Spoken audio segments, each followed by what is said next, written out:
Hello, everyone, and thank you for watching Super Shiro, where we're sharing tips and advice and support and resource and spotlighting super Shiros throughout our community who are stepping up and making a difference in this time of crisis. Today, I am with Betty Stauffer from Literacy Connects, and I really appreciate you being here today to talk with us about the work that you're doing. How are Thank you? you. I'm doing as well as can be expected, I think, at the moment. Trying to adjust to the new reality of our world. Yeah, yeah, it's definitely trying times and just completely unprecedented. I think everybody is doing their best to stay afloat and figure out what life looks like in this new normal. Definitely. Can you tell us a little bit about Literacy Connects, what you do on a normal basis? Sure. Literacy Connects is a program that provides literacy services for people of all ages, believing that through literacy, opportunities of all sorts get opened. And we do that both through literacy programs and creative arts programs. So we have 3 children's programs and 2 adult programs. So we work with people ranging from birth all the way up into their 80s and occasionally beyond. Wow, that's great. And how long have you been doing this work? Literacy Connects is the result of a merger that happened in 2011 when 5 smaller literacy programs all came together into one organization called Literacy Connects. So it's been since 2011 officially, but all those programs existed, many of them long before that. Okay. So how has COVID-19 affected Literacy Connects? Well, um, our programs take place largely in schools and libraries, and they're all closed. So our programs are all canceled for the moment because of all those closures. Um, Even our program for babies happens in pediatric clinics. It's at Well Baby Checkups, where doctors prescribe reading and give a free book to the child and talk to the parents about the importance of early language development. But of course, doctors aren't even doing well baby checkups. They're only doing crisis work right now. So essentially, all of our programs have just ground to a halt.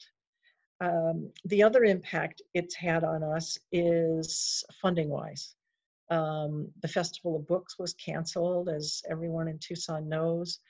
They're a very large benefactor of ours. That's a $140,000 loss to our organization. A golf tournament that Pima Federal Credit Union was going to do for us was canceled, so that's another $17,000. We were a beneficiary this year of Centurions. That's another $25,000 loss. And then we're not going to be able to fulfill our contracts with the library and the Pima County One Stops. So that will probably be some loss of contractual dollars. So, it all adds up to a lot of money. So money is one way that, people can help. But the bigger challenge right now, well, the biggest challenge is we don't know what we're planning for. Are schools going to be open again I don't think they're going to open again this school year, but are they going to be open again in August? I hope and pray they are, but what if they're not? So we're trying to plan for how do we bring our programs back in the short term if things go back to whatever the new normal will be.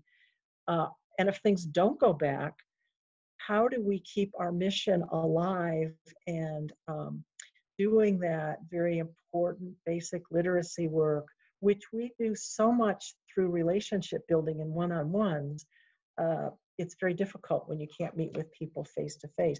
But we're going to have to look at, if this is longer term than that, we're going to have to find a way to still deliver those services in a whole new way. So that's a huge challenge.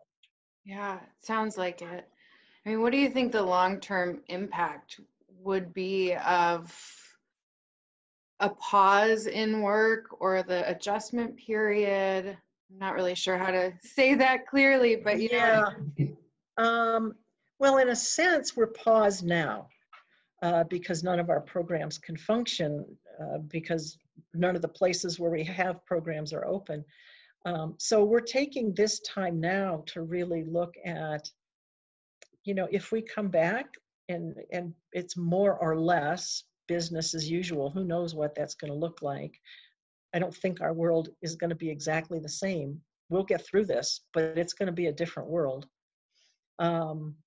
So do we, on the one hand, we can plan to pretty much pick up where we left off.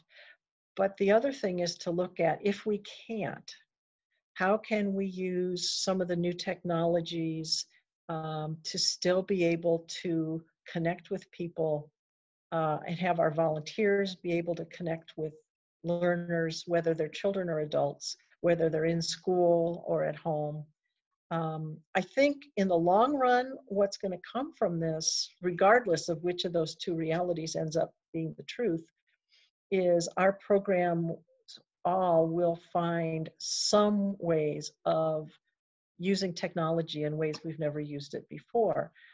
And I hope that what that means is ultimately we'll be able to serve even more people than we were able to serve in the past.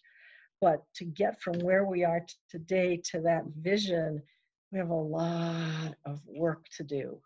So we're going to need assistance from people who really understand the new technologies. We may need people to donate their old laptops and tablets and so forth, in which case then we need someone who has the expertise to wipe those clean and get them ready for us to then give to students to use. And probably we'd be giving those to adult students, but I don't know. I mean, maybe we would partner with some school districts and give some of them to students as well. I'm not sure yet how that would go, but and then we need people to just help on the staff side of, if we're going to try to set up virtual classrooms, what's the best platform? How do we get the ebooks? There's just a whole myriad of questions, and it's not our expertise. So we're going to need help from the community in that way. So if somebody's watching this and they have some of those skills or some of those ideas, is there a good way for them to reach out or get in touch with you? Yeah, probably best would be to just talk to me first. So my email is bstauffer@literacyconnects.org. Just send me an email and I'll be in touch and sort of talk about where we are now, learn what their expertise is, and see where we might plug it in. But yeah, it's going to take a bunch of support from community to get us from our current model of doing business to moving more into this technology model. And my fervent hope is that we can do both, because technology is fine, but there's nothing like really being in the same room with people and physically interacting with folks, particularly I think for our Reading Seed program, where there's, the kids and their Reading Seed coaches build such a tight relationship with one another, but we have coaches who are homebound, and this would open up the opportunity for them to be able to still do Reading Seed coaching. So, there's plus and minuses. I'm trying to focus on the pluses. Yeah, yeah.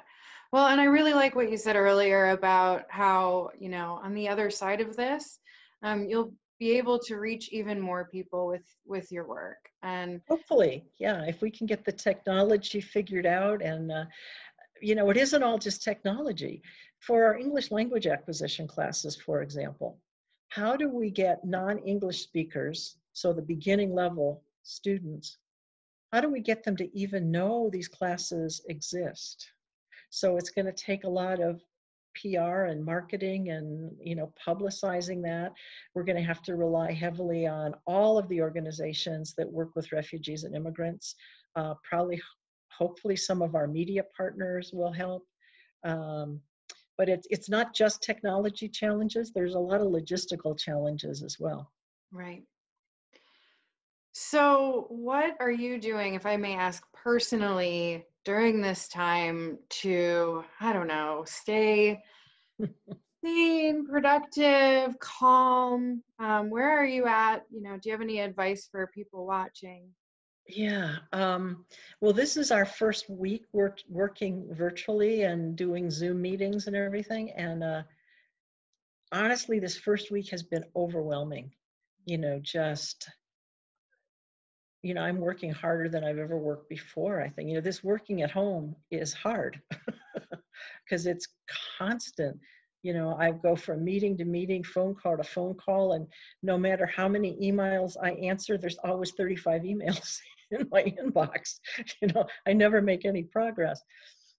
So it's constant. So so some of the things that we've just started to do at Literacy Connects to help is one of the things that's important at Literacy Connects to our culture is we all have lunch together. So today we had a virtual lunch together. Just so we're together, chatting, and it wasn't just business. We were able to just talk about, non-COVID-19 related things. I also try to just get outside and walk every day. It just helps to clear my mind. And so it's, try to get plenty of rest. Try not to just stuff cookies and chocolate, which is what I would like to do, but what I am not doing. Just try to make healthy choices. And, one of the things I have found that really is helpful is at the end of the day to just do a little bit of either journaling and or meditation. I did that last night, and this morning, the first thing I thought of when I woke up was gratitude. And I was so grateful for that. And I don't know if I would have woken up thinking that otherwise or not, but I think it's because I did that little bit of meditation before I went to bed. So I would recommend that to folks. Just sort of end your day in a really grounded, spiritual way, whatever that means for each person. But, I just found that I found myself in a much better space today than I was yesterday. And I think it's because I did that. That's great. That's all really good advice. And I especially love the having lunch with your team idea. I think we'll need to borrow that at the Women's Foundation. I love that. Yeah. Yeah, Yeah. a good way to stay connected. We're doing video meetings, just check-ins every other day at a minimum with the whole team. Yeah, and we're working just how do we keep Literacy Connects connected to our community, to our volunteers, to our donors. So we've partnered with the Tucson Festival of Books and Watermark Retirement Communities, and we're doing a virtual book club that will start on August 6th. Oh, It's cool.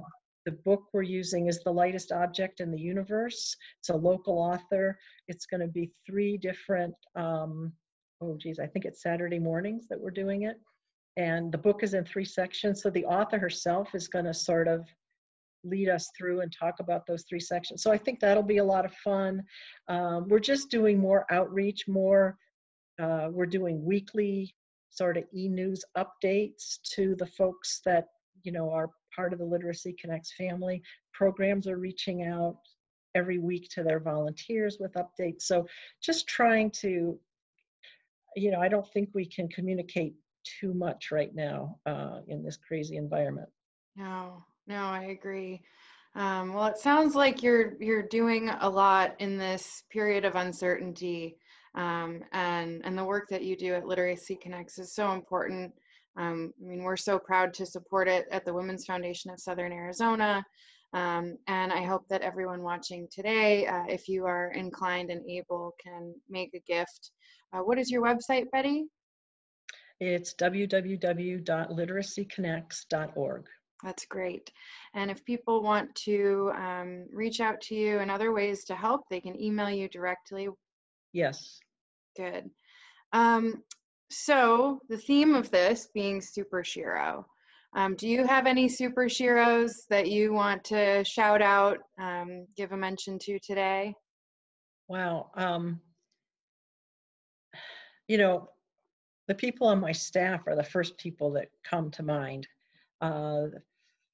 Sharon O'Brien, Jennifer Stanowski, Edie Lance Lippert, Lisa O'Meara, um, Missy Root, Sabrina Lobato Gonzalez. I mean, these are the women that drive our programs and our fundraising and make the magic happen for all of our learners. And the other thing, just by waking up this morning feeling grateful, I was just thinking about if I had never had the opportunity to spend these last 18 and a half years at Literacy Connects, all of the fabulous people I would have never met. And one person who came to mind was Sylvia Lee. Sylvia Lee was on our board for 6 years. She helped us transition through the merger. I know Sylvia very selflessly ran for and then served 6 years on the Pima College board when they were struggling. So Sylvia Lee is a real shero in my book. I admire Sylvia so much. And I'm so grateful I've gotten to know her through doing this work. That's great. Thank you. Thank Anything else before we go that you want people to hear? I think that's up. You know, the main thing is just don't lose hope. We're going to get through this. We need to get through it together. This is an opportunity for all of our best qualities to rise to the surface. And to do that, we just need to take good care of ourselves and just hang on to hope. That's great advice. Thank you. Thank you so much, Betty. Thank You're you welcome. for watching today. You can learn more at womengiving.org. Again, please, if you can today, make a gift to Literacy Connects. We'd also, love a gift at womengiving.org for the Women's Foundation. Every dollar counts. Stay strong out there, and again, use hashtag #SuperShero to share your own tips and advice and lift up other stories of women doing amazing things out there. Thanks, everyone.